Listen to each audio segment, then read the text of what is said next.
thank you so much for being here. Julie, let's hear from you next. Yes, so hello, my name's Julie Taylor. I'm the manager of the Student Life office on campus within the Faculty of Student Development. I've worked at TRU for about 11 or 12 years now, and help organize orientation, peer mentorship on campus, and leadership opportunities. Thank you. And how about you, Cassidy? Hi everyone, I'm Cassidy Jean. I am a current student at TRU.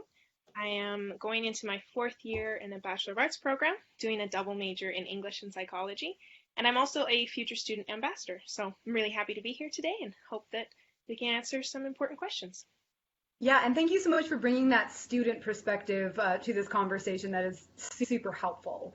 Now, we have received a lot of questions about what the fall semester is going to look like, but we wanted to break it down in terms of details.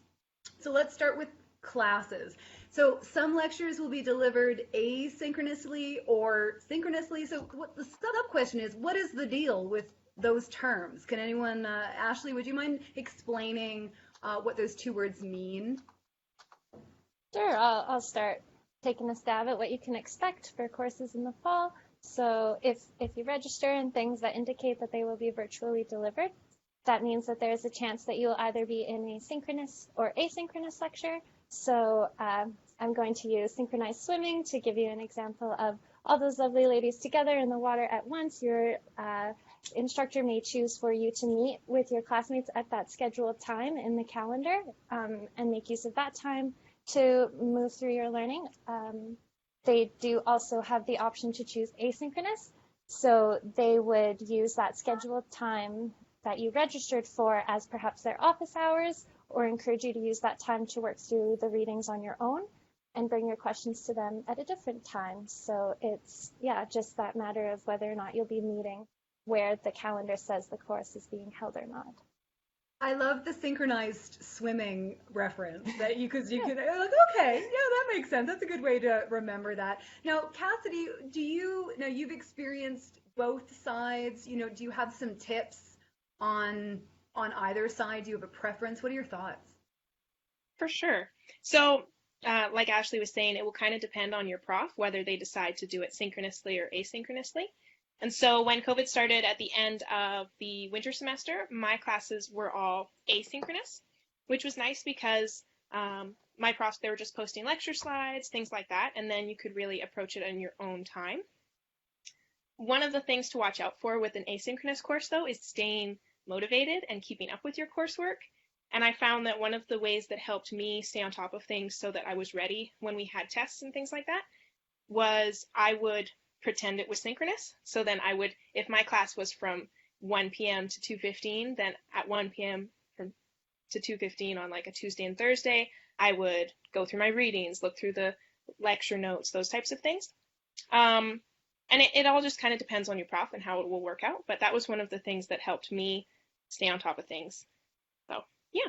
Oh, no, that's a great tip. And also too, on the other side of that, if you're able to save it for another time and do it when you feel more high energy, there is a bit of flexibility with that. I know I sign up for a lot of webinars and sometimes I don't catch them live, but then I watch them in the morning when I feel most alert and have it with coffee. So again, I think that's an exciting piece. Does anyone have any additional thoughts to that part?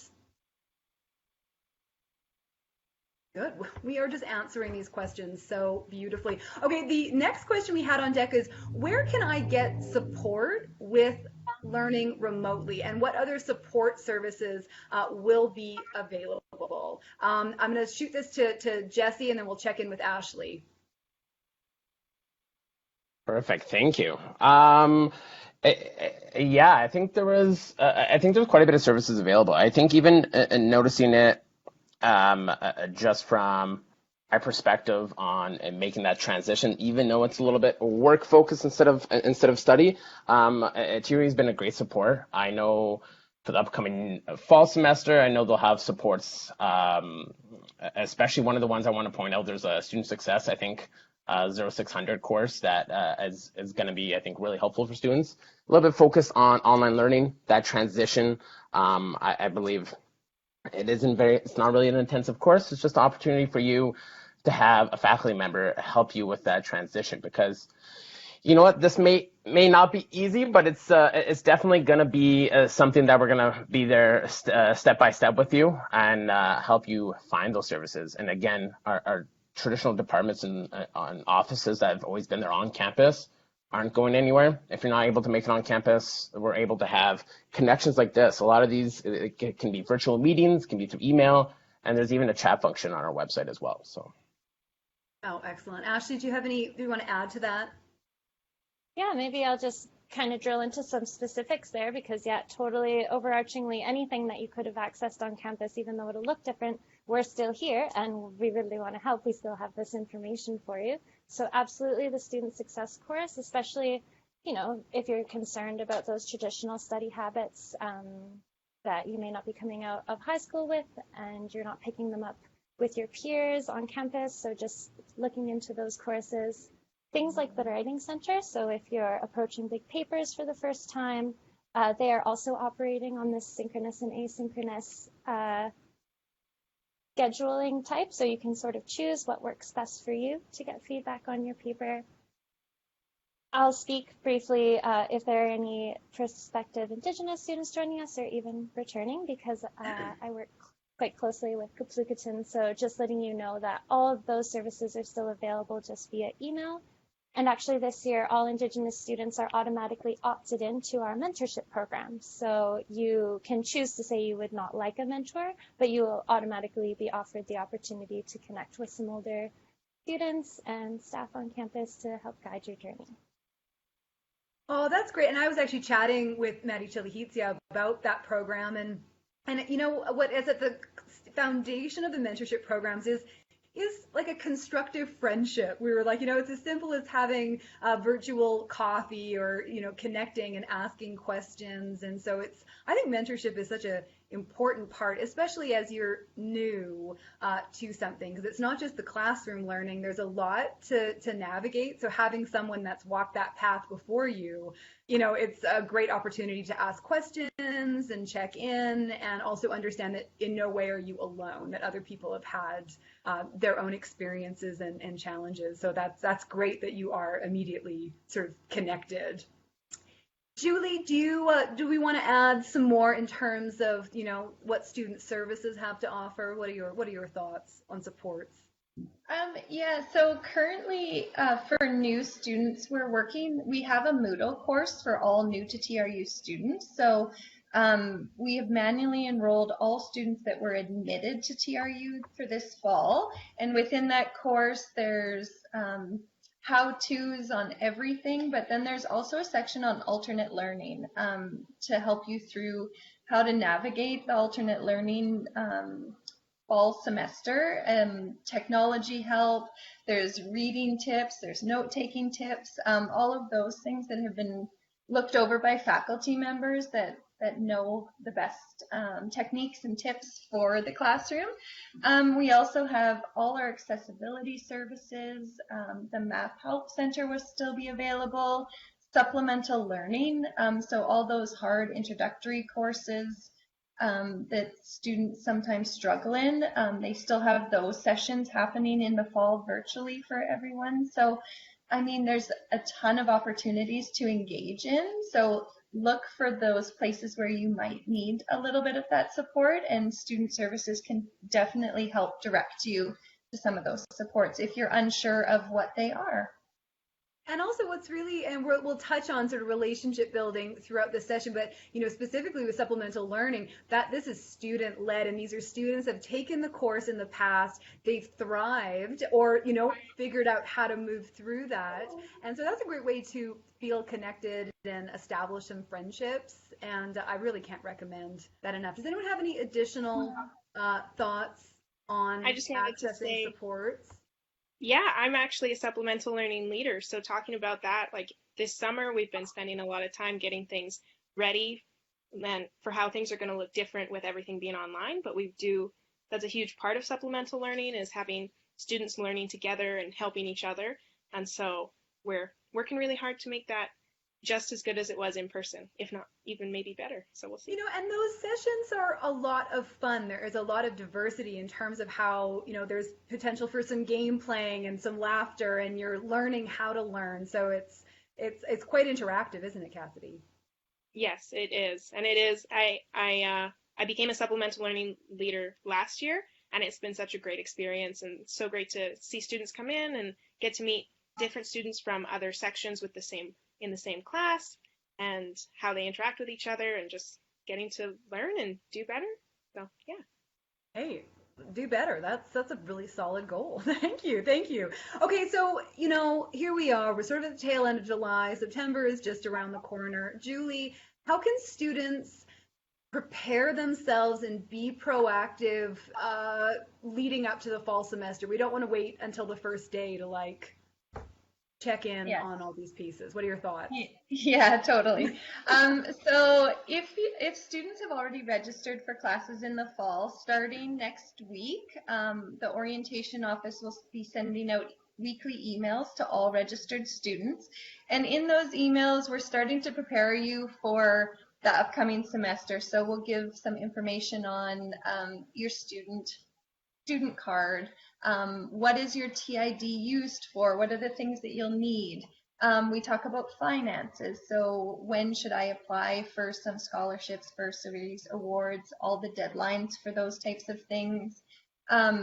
We will walk you through the steps of orientation week and what's going to be happening for that. And then we also have an orientation and transitions mentorship group.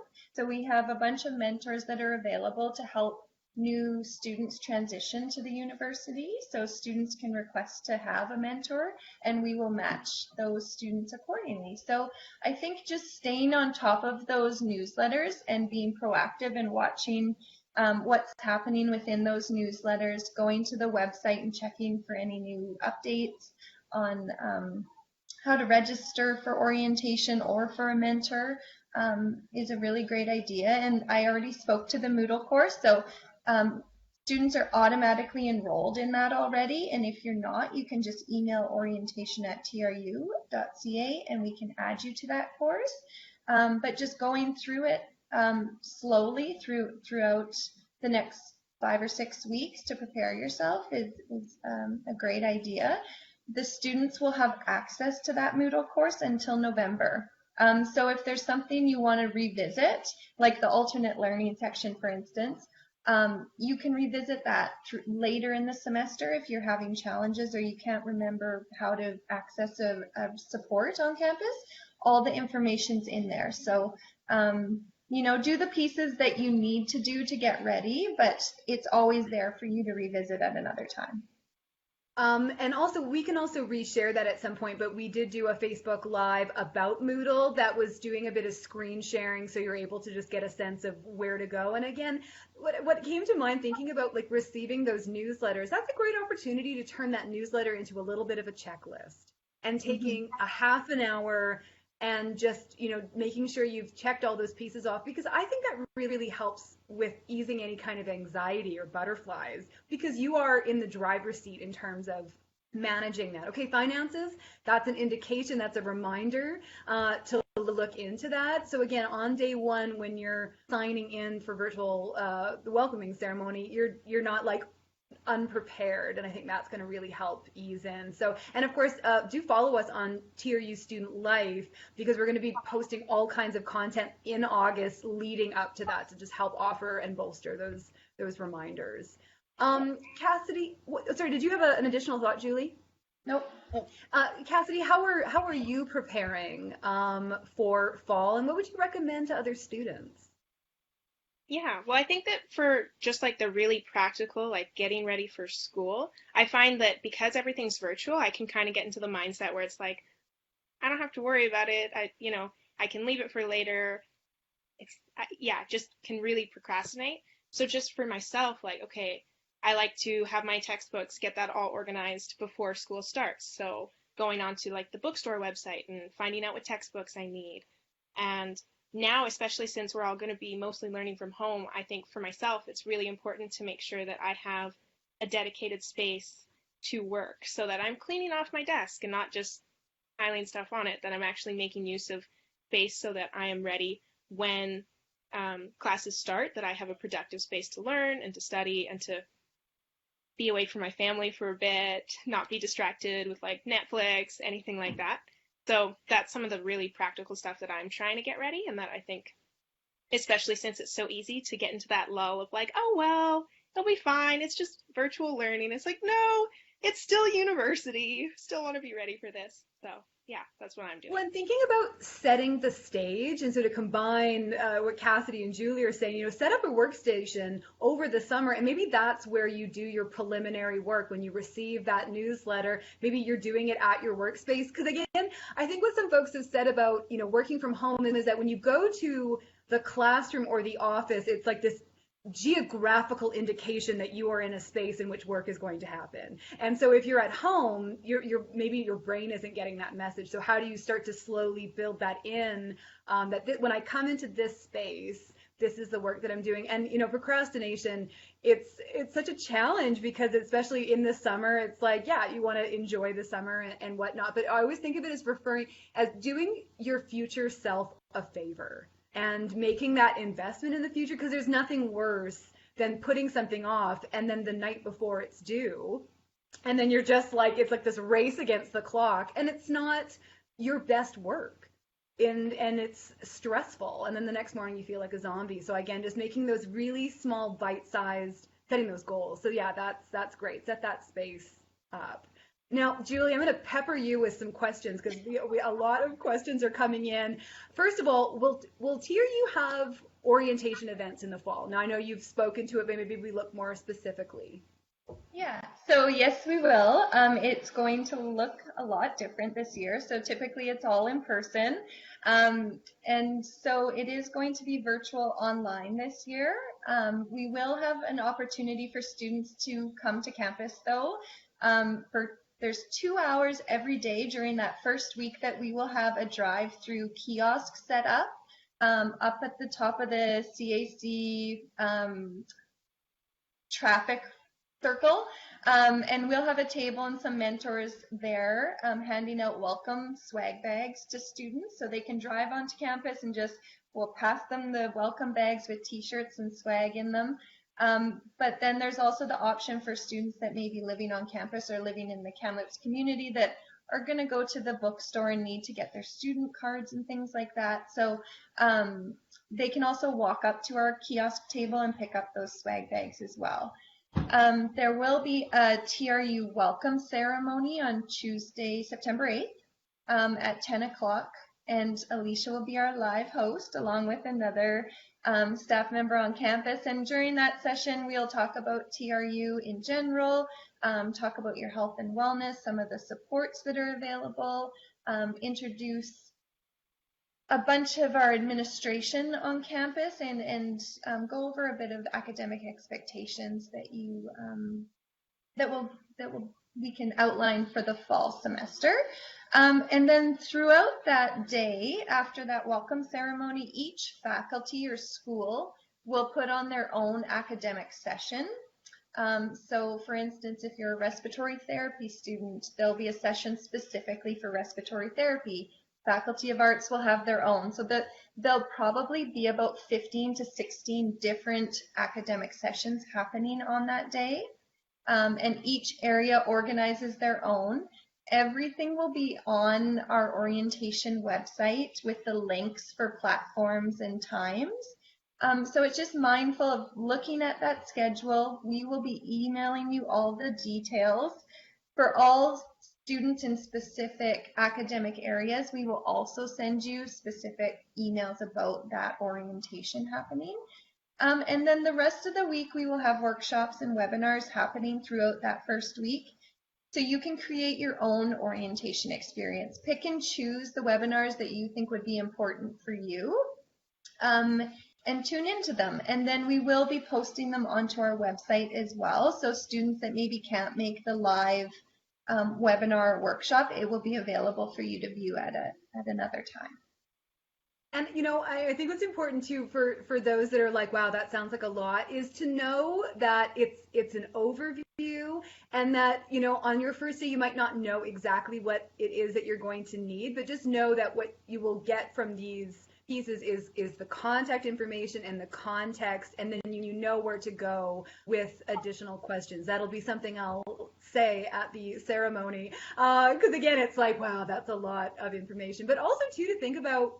If you have friends that that are also starting, that if you take one webinar and your friend takes a webinar, that's really a great way to share information and knowledge, and that's a great way to connect. So I think that's Does anyone have any additional thoughts about kicking off the year? I like this drive-by idea, but what I'm gonna miss is those orientation free burgers. So can we? I don't know if it's Bonnie Henry approved yet, but if we could just do a drive-by handing out those free veggie or beef or hot dog, if we could do that, sign me up. I'll be there. I might eat half the product, but sign me up. Jesse, I love that you're like, what is the burger situation like? What I'm really missing in September is the opportunity for me to get free food on campus. Typically, I did my time at TRU. I was a student, but it's about taste testing, quality control. I want to make sure these students are getting the top quality product that they deserve. Yeah, but the swag bags will be lovely. But if there was a burger in Jesse's swag bag, he would be grateful. So maybe just jot that note down. Yes, please.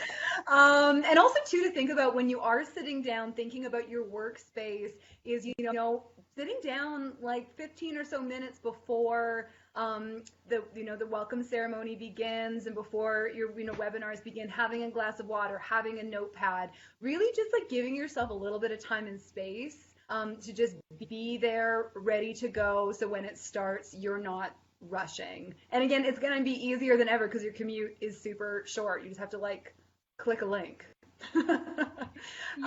Julie, sorry. Go ahead.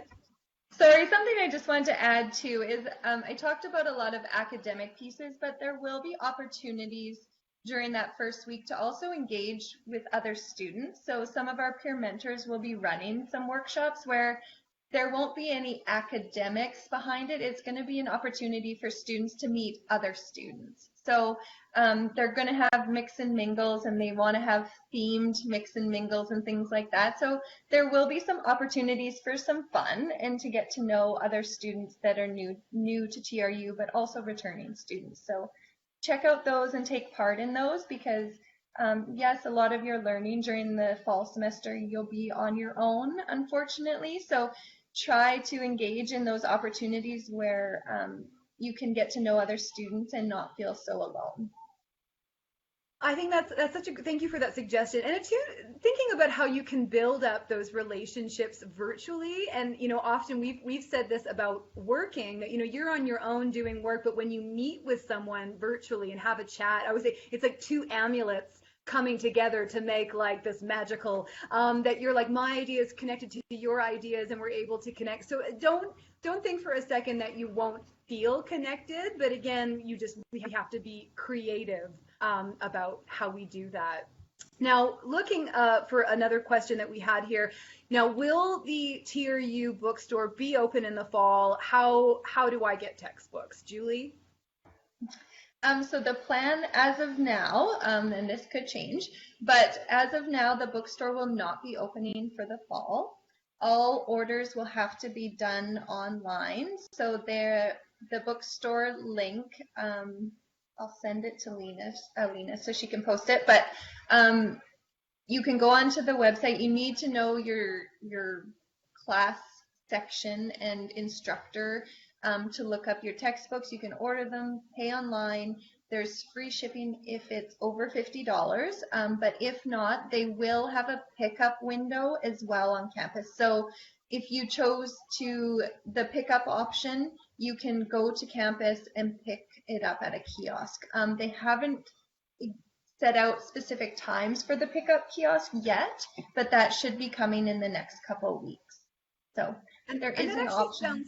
And that sounds like actually a relatively stress-free shopping experience to do it online as opposed to being in the store and feeling overwhelmed. So that sounds really great. Now, the next question on deck was, okay, so do I need a student card? What is a student card for, and where would I get one? So most, I guess if you're going to be in the Kamloops region, you would want to grab your student card. The reason being is automatically when you pay your ancillary fees or for your courses, you pay for a U-Pass, which is a bus transit pass for the semester. So if you're, instead of driving around Kamloops, you would have free access to the buses in Kamloops. So you would want to pick that up. For any online library options as well, you need your student card or your TID to get access to a lot of those. There's student discounts with the student card, so many merchants in Kamloops offer discounts to students with their card. So there's obviously the bookstore not going to be open, so there's no picture kiosk this year to get your student card. So students can send in a picture, a selfie, to get their student card. They must be logged into their MyTRU email account to send the selfie to selfie@tru.ca. Once they do that, they'll get a notification that the picture was okay. Sometimes they'll send you an email saying this picture wasn't appropriate or the sizing. So you would get confirmation email, and then it's ready to pick up within a day or two from the TRU desk in the Campus Activity Center. I love, you could just take your own selfie. You really just have a lot more control. I've had some really unfortunate student ID cards over the years, and then you're like trying to get the photo taken nicely, but then there's a lineup. So this, you have a lot more options. Get the lighting, just get the glamour going. Are you saying I can wear my Joe Exotic uniform, like outfit, when I take my? Because that'd be. You're like, why that'd can't be great. I bring my tiger to this photo shoot, man? It's plush. It's plush. It's not real, folks.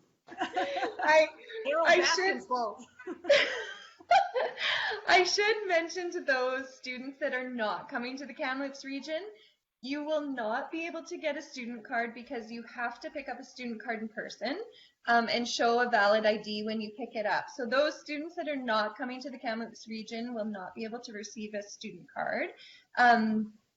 And I mentioned that you pay in your ancillary fees, so you have an option to opt out of your U-Pass. So on the TRU website, there's a U-Pass option, and there's a specific portal where you can opt out of it and get a refund on the money that you were charged for your U-Pass. Okay, great. All right, we're on to our next burning question. Now, we have already touched on this, but let's just see where we can expand. So this question was about building relationships with your professors and classmates, especially remotely. And the sub-question is, how do you maintain effective and professional communication with your professors? So thinking about, how do I send a really clear and concise email? I want to start with you, Cassidy. What are your thoughts on that? For sure. So I'll start with the first thing, with building relationships. We have fantastic profs at TRU, and I've had so many profs who have just been so helpful, who have helped me so much in whether it's educationally or even just with personal stuff, connecting me with different opportunities extracurricularly, writing me reference letters. So our profs are awesome. They really want to help the students. One of our claims to fame is that we have small class sizes, which helps build relationships not only with your peers, but also with your profs, and they really get to know you as a person. So given that we're moving everything virtually, I just want to really encourage new students not to be afraid to email their profs, or if they're open to phone calls, just take those extra steps just to introduce yourself so that your prof can get to know you a little bit, and that you have the opportunity to get to know your prof outside of just the classroom learning. That's one of the biggest, I think one of the best parts about university is knowing that you have these people who are teaching you, but they're also in your corner and want you to succeed and want the best for you. So I highly, highly recommend that. And in terms of getting relationships with classmates and stuff, looking into some of those services like supplemental learning or joining clubs. I know that a lot of the clubs are also moving to virtual meetings. So if you see a club that you're interested in on the Student Union website and you just send an email, ask if they're doing anything virtually, that's a great way to meet students who are interested in the same things that you are, and that you can make friends, build relationships, even while we're all doing our social distancing and isolation at home. So that's huge, at least in my education. That's been a huge part for me. One thing that I always think about with effective and like professional communication with your profs is really trying to be really respectful. And it does depend on the prof. I know I have a prof, she likes to message on Facebook. So that's like completely different. But when I email profs, I always try to be really respectful. Be sure to put your class, the name and section in your email, because your profs, they have a lot of students, they teach a lot of different classes, and now they don't even have the benefit of getting to meet you face to face. So they don't really know who you are, where you're from. That's just really helpful for them so that they can properly answer your question, and you can skip some of that, like, who is this? What class are you from? I don't know. And also to include your full name and your student number is huge to help your profs out and to keep things going well for you. And then I have a personal rule that I don't email profs before 9 a.m. or after 9 p.m. because it's like they have lives too. Also, you don't want to annoy your prof when you're asking for a favor, and nobody wants to have that 11:30 email in the middle of the night about a project that's due at midnight. So that's just that's my rule of thumb for having good communication with my profs and getting to know other students. And actually that is one of the tools that we are working on resources is how to send a clear and concise email. So again, it's not like, okay, well, who are you? What was your question? Like, how do we just really put it all out there in that first email about what your context is, what you're thinking of, and just so that the professor gets a really clear picture. So when you get a response, it's going to be actual information as opposed to, I'm sorry, I need more information. So again, there's that taking initiative piece. To ensure that you are giving them as much information. So again, that's a tool that we'll be sharing, and then you're able to just follow that, and you'll see very quickly how that can benefit you. Ashley, what are your thoughts on building relationships? Totally. I wish I had a highlighter and I could just highlight things you're saying, because Cassidy and Alicia, especially that helping yourself with a concise email to start off with so that you get an answer quickly. Can't reiterate that enough. So it's wonderful that you guys are developing like a template for new students to follow. Double checking the professor's name. I have definitely misspelt the name, and it actually went to the wrong person, so I didn't get the help that I needed. So yeah, just making sure those pieces, connections. If your professor does choose to put you in some sort of blog space or something else where it's mandatory to participate to get like attendance grades, just being active in that space and being yourself. It's not, you don't just answer to get the point and run away. Like, reflect, show yourself in the comments as much as you're willing to, and maybe even privately message students that you think are like on the same track as you or maybe working on similar things. And yeah, I know it's going to be a challenge, but if you have the opportunity to, and I know like I am also shy, so I would definitely be speaking to myself in first year, like put yourself out more. Even when it was in person, I didn't really want to talk to people. So yeah, it's unfortunately going to be more of pushing yourself to send that message even when you're a little bit apprehensive. But maybe for some people, if you're shy, being behind the screen, it'll be easier to put out those initial communications. And then you get to meet them in person maybe next year or something. That I think that would be super cool. Yeah, I've wondered that sometimes, if being virtual, that there is just a little bit of insulation. You're not like, all these people, or you feel exposed if you ask a question. It's like, everyone looked at me. So thinking that, and actually we have some content too around engaging in those platforms. It also gives you a little bit of time and space to think about your answer as opposed to saying it. You can type it out and let it sit for a minute. And actually, another tip that we've folded into the email is when you're sending the email to the professor, just cross-reference your question with the outline and make sure the answer is not already in there, because maybe you've skimmed it, and I think we've all done that, where it's like, I have a question about a thing that's actually right here in black and white, and I didn't read it closely. Okay, refrain. Sorry about that. So that's a great way to just get a sense. Oh, actually, you know what? I answered my own question by checking. But again, that's also just a really good tip. Jessie, what are your? Oh, Julie, go ahead. Sorry, I was just going to say too, in-person profs usually have office hours, and in the virtual realm, they're still going to offer office hours is what I've heard from most profs. So within Moodle, they will probably set out a specific time and day that they will have open office hours for you to chat with them about assignments or papers. So take full opportunity of those moments that they do have to speak to them virtually. And you don't have to turn on your camera, but at least then you're having some dialogue with them, and it's sometimes easier than sending an email. And to extend on that, prepare some questions and have that right up on the screen. So again, you're not showing up and being like, I'm not sure what to ask. And a thought too, as you're having questions, as you're sort of going, ooh, I don't know about that, just write it down. And so when you are in front of someone that will be able to provide those answers, you have those questions in front of you. So you're not like, oh, as soon as the call ended, the big question I wanted to ask. So yeah, that's a great, and actually that makes me think of other content ideas. The wheels are turning.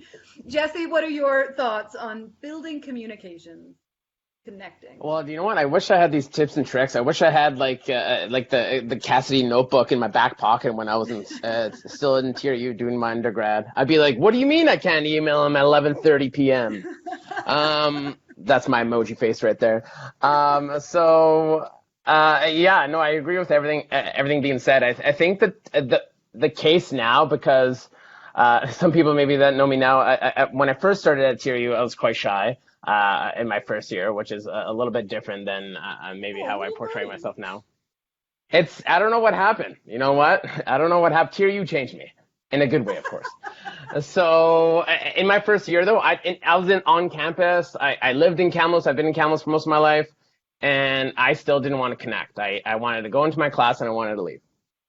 And not until I just branched out. Like it was almost like an olive branch, being like, I just want to test the water just by putting one toe in, and I joined one club, went to one meeting, and it was fun. It was pretty laid back. There was nothing to it. So and kind of where I'm going from that is I think now having the ability to, whether it be camera off or, who knows, maybe you're not feeling too comfortable, maybe just using the chat in a lot of these virtual meetings, mic off, camera off, and you just communicate that way.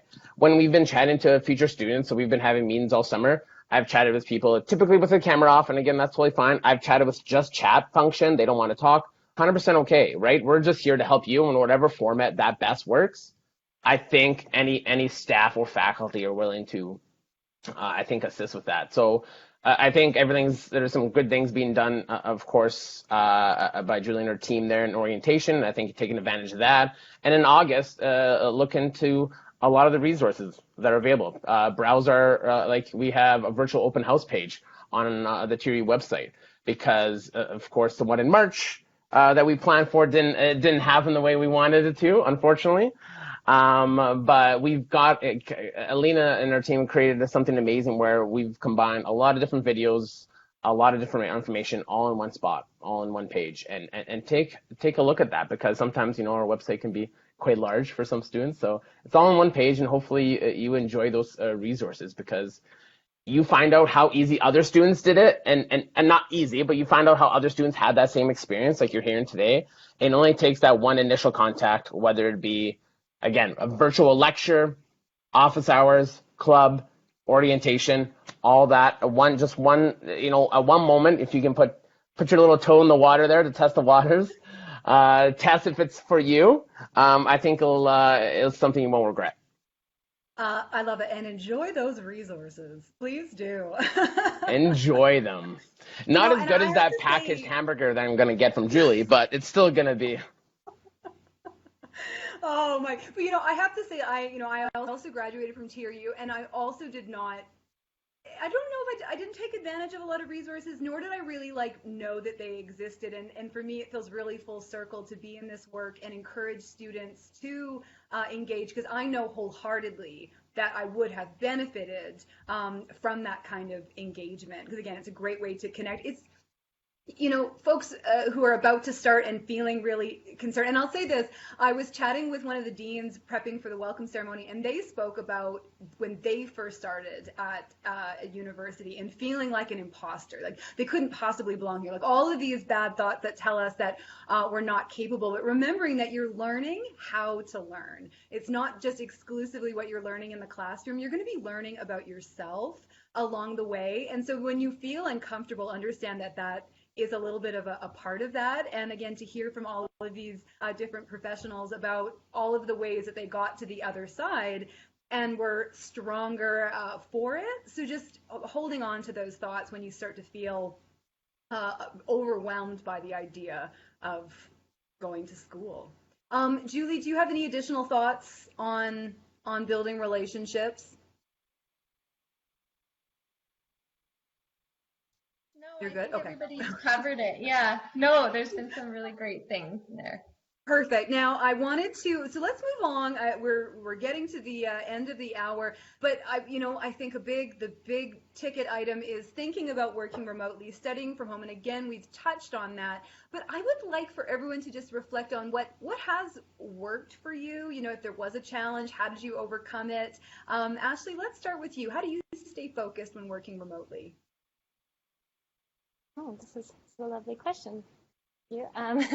Yeah, staying focused. Actually, yesterday I was reading something really interesting about how we don't breathe properly all the time when we're looking at screens necessarily. So even in the past like 12 hours, I have noticed a big difference in drawing attention to my breathing because I am on the computer for 8 hours, and I am finding, like, why is my heart racing? Oh, maybe I'm just not taking a breath, and, the normal kind of things that your body recalls to go through. Sort of drawing back to something we talked about earlier about the commute and kind of that mental putting yourself in work mode. I do make myself go for a walk every single morning to get out of the house and be outside before I start my work day. Setting up the space, yeah, definitely key. And yeah, I'm we are fortunate that we've. Sorry. I love your walking idea. That's such a great way to just like set, because do you set an intention when you're walking? Are you thinking about what you're going to be doing, or do you try to clear your head? Well, my intention is that my dog realizes this is his opportunity to get business out of the way so that I can go work for the rest of the day without him bothering me too much. But yes, definitely. For a while there, I was also even meditating every morning because I had so much time to myself in the morning without my commute. My partner is a TRU student, so partway through the pandemic, he started being at home full time doing courses, and that turned into a really great opportunity to us really define our workspaces. And so like his office is out there, mine is in here, you don't interrupt between these hours. Like I'm basically not here for him until I'm off. So, yeah. So setting healthy boundaries will be really important, wherever you're living, to be really clear. Maybe that's a sign on the door, and just clearly communicating what you need, sharing your schedule with your roommates. So yeah, I think that's great. I love, and again, too, building a ritual into your day. I know for myself, I take a walk around 10 a.m. I'll do some work, and then when I feel like I've hit a bit of a wall, I'll walk my dog, and I'm thinking about what I'm working on. And when I come back to the computer, I feel really refreshed, because sometimes you get that brain fog and you're staring at something for so long. So don't be afraid to take that break or switch off to something else so you feel grounded in your work. Jesse, how about you? No hamburgers, but how are you staying focused when working remotely? No hamburgers. I gotta keep this quarantine bod strong. No, it's actually funny. I was just listening to Ashley's there, and typically, I when I work from home, I'm usually by myself. When one of my partners here, she's here for her days off. She has nothing to do. She's really respectful. She'll go in the other room, watch TV, and it'll just be me. This is how it first started off during working from home. I'd be like opening the door. Hey, what you doing? What you doing over there? just being like, oh, there's people, there's interaction. I've never had social interaction in a long time. What's going on? So definitely that was something I had to realize. Okay, focus. And then similar things, right? I take a walk at lunch. It's actually kind of amazing how much you kind of meet the people and you interact with them and then you get to know them. And when we're talking about professors and students and staff, typically I didn't walk too many times out when I was working on campus, again, because I would walk around campus usually at lunch. But now I'm walking around my neighborhood and you're making those connections. Be like, oh, hey, out for your daily walk, and you have that chat and you have that afternoon banter. That's my water cooler. My water cooler conversations have turned to the apricot tree conversations.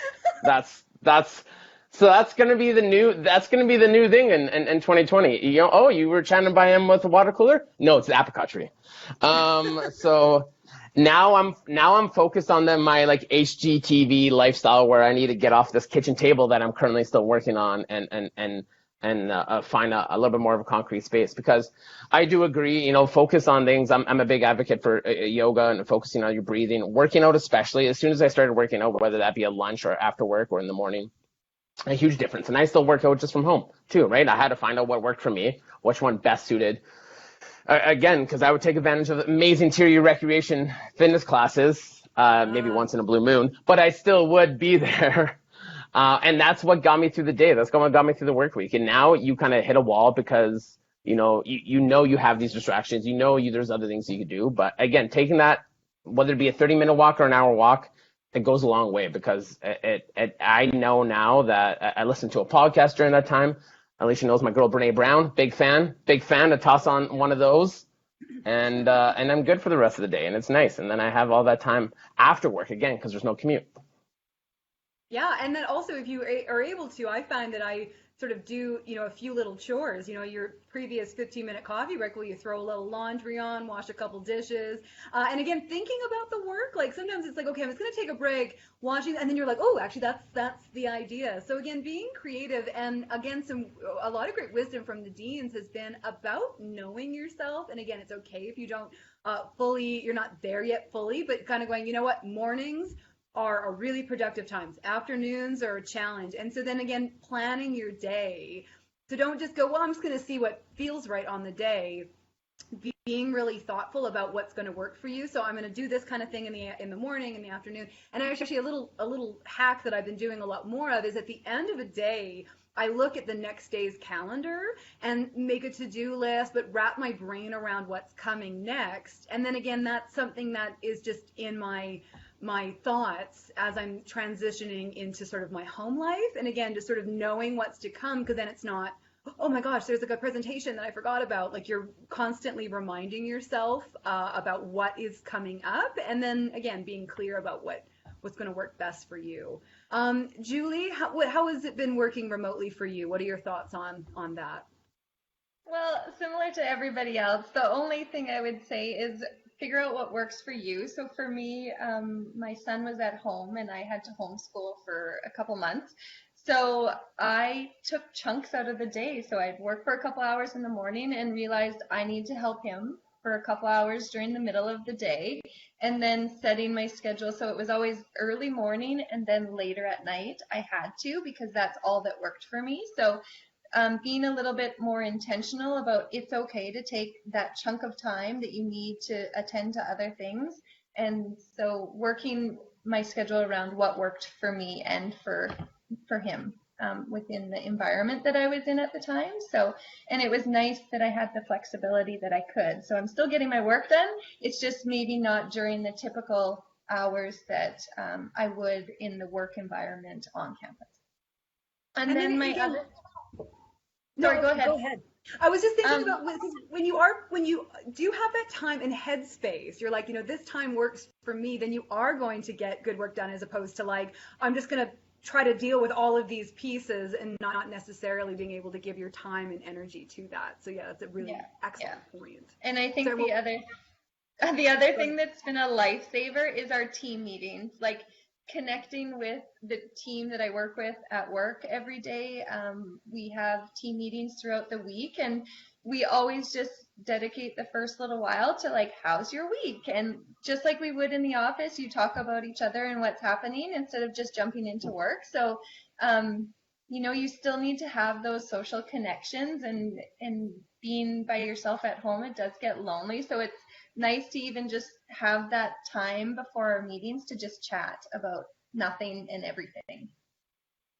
That is so true. And sometimes it's like, I just want to like make a phone call just again to hear that voice to voice or have that quick virtual meeting. Because again, you're able to just kind of laugh and chat. And yeah, I think that's a really important piece because it can't be all work, work, work. But so often it kind of comes to when you're catching up, but then you're just sharing information about the work. So yeah, that's great.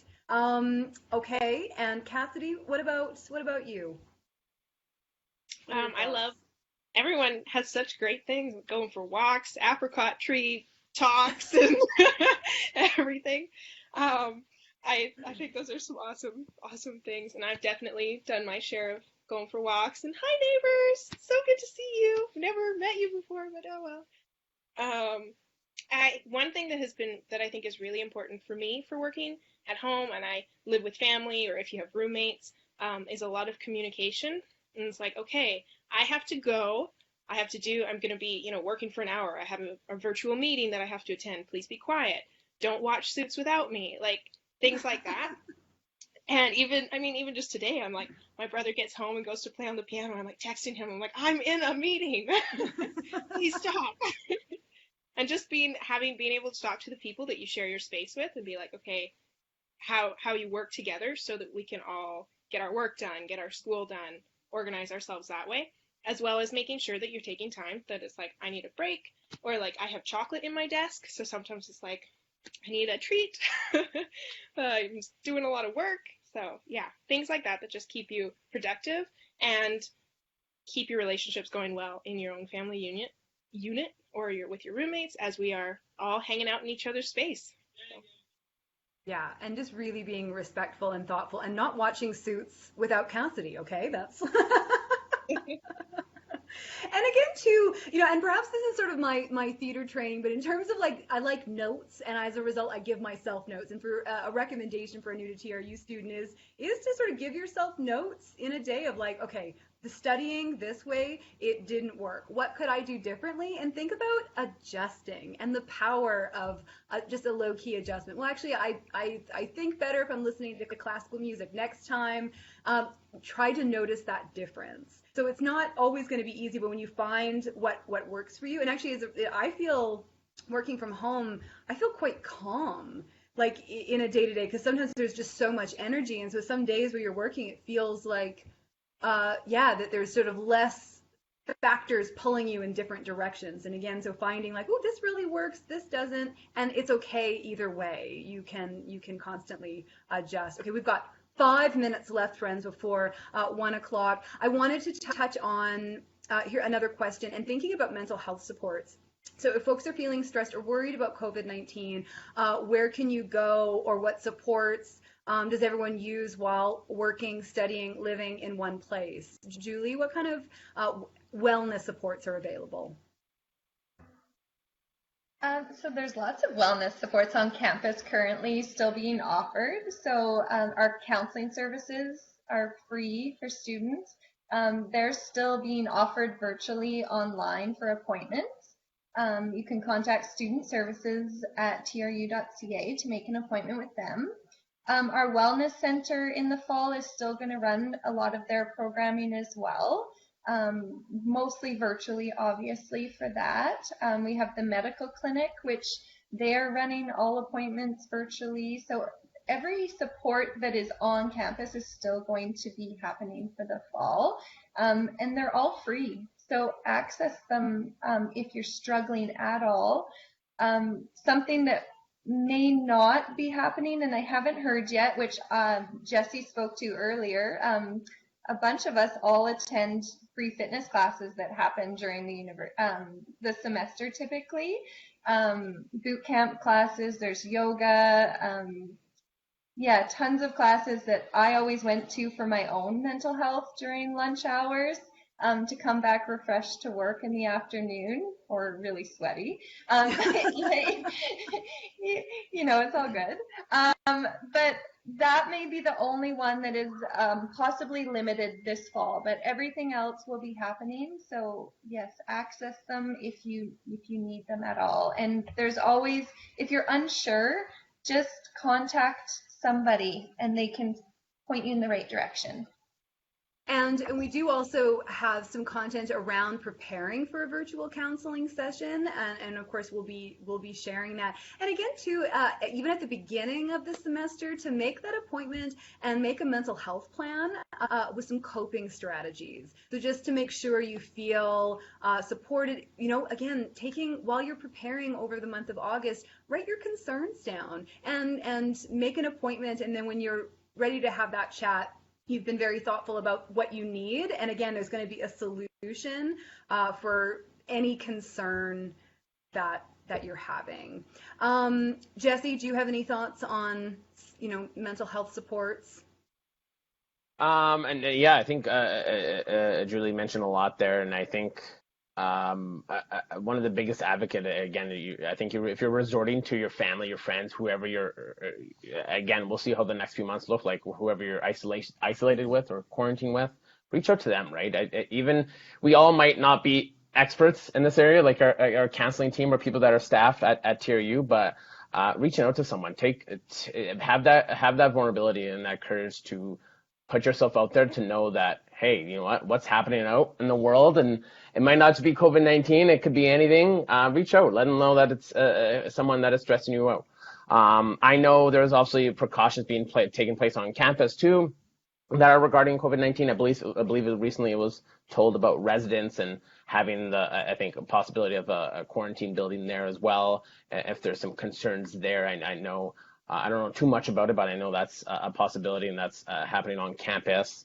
But again, those support networks are out there, and sometimes you just have to reach out, because I think we all understand we're all in this transition together. We're definitely not going to do it. I should say we're not going to do it perfect, because this is all new to us for most of us, and we're in it together, because one of Alicia's favorite quotes is it's not less, it's different.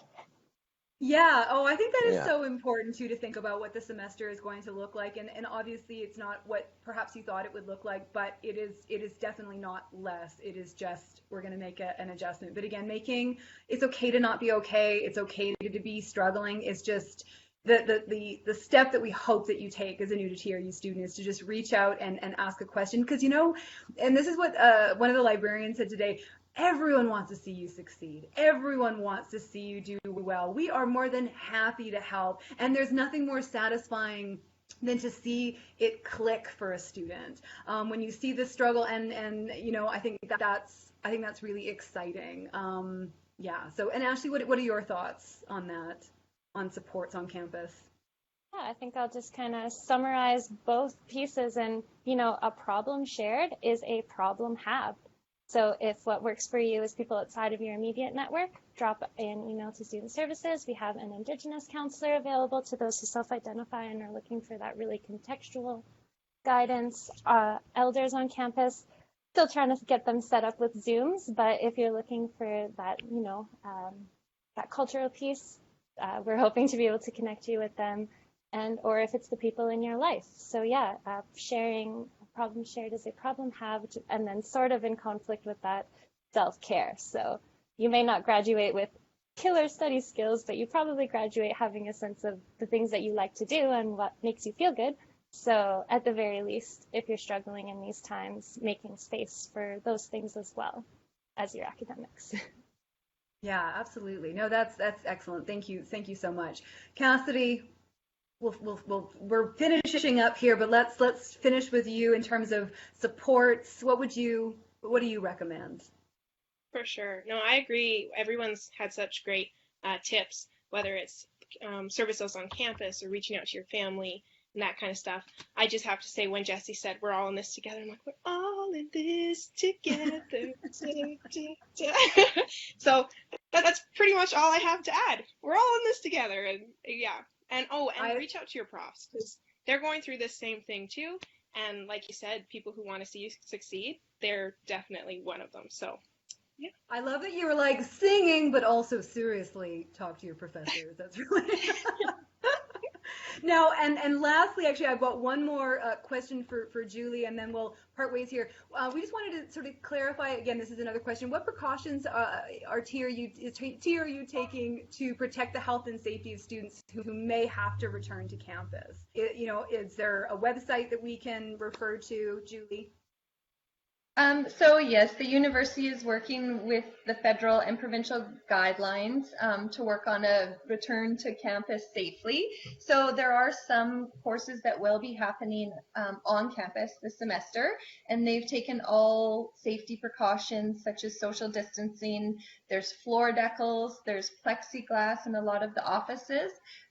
We've been told that 30% density on campus may return for the fall. So it will be strict in terms of how many students are within spaces on campus, but they're doing everything to ensure people are feeling safe and not forcing people to go to campus if they do not wish to. So yes, just being aware that some offices will be open. There may be 1 or 2 people within that office. It won't be full staff as per typical when the campus is open, but there is still staff, and there will be computer labs open, but obviously there will be guidelines in place to keep everyone safe. So security on campus will probably be a little heightened to make sure that students are abiding by those safety guidelines when you're on campus. So yes, there'll be plenty of things in place. There'll be a lot of signage up throughout campus, but yeah, so just please listen to what they're saying, because they're only looking out to keep you safe and everybody within our TRU community safe. Great. Thank you so much, Julie. Okay, thank you all for being here. That was a lot of fun. We've exchanged a lot of wisdom. Find yourself an apricot tree and say hello and make a new friend. And thanks just to seeing Alina, we're all who in this has together been, too. Blowing up the comment section on this live with all kinds of resources. So as we move towards September, give yourself a few little pockets of time to follow, the lead of the newsletter. Be sure to ask for help, and you know what, and have fun. We can still have fun and learn and connect. And as Jessie said, as what I said, is that it's not less, it is just different, and the learning is going to be really robust. So thank you so much for being here today, my friends. Yes, thank you for having us. Thank you. Cassidy, do you want to sing us out? We're all in this together. Unfortunately, we just the only lyric I know. Having a dance party. Okay, Jesse, you better hang up now before. No, sorry. This is gonna go all day. No. It's time for us to go. Thanks, everyone. Appreciate your time. Okay. Bye. Bye.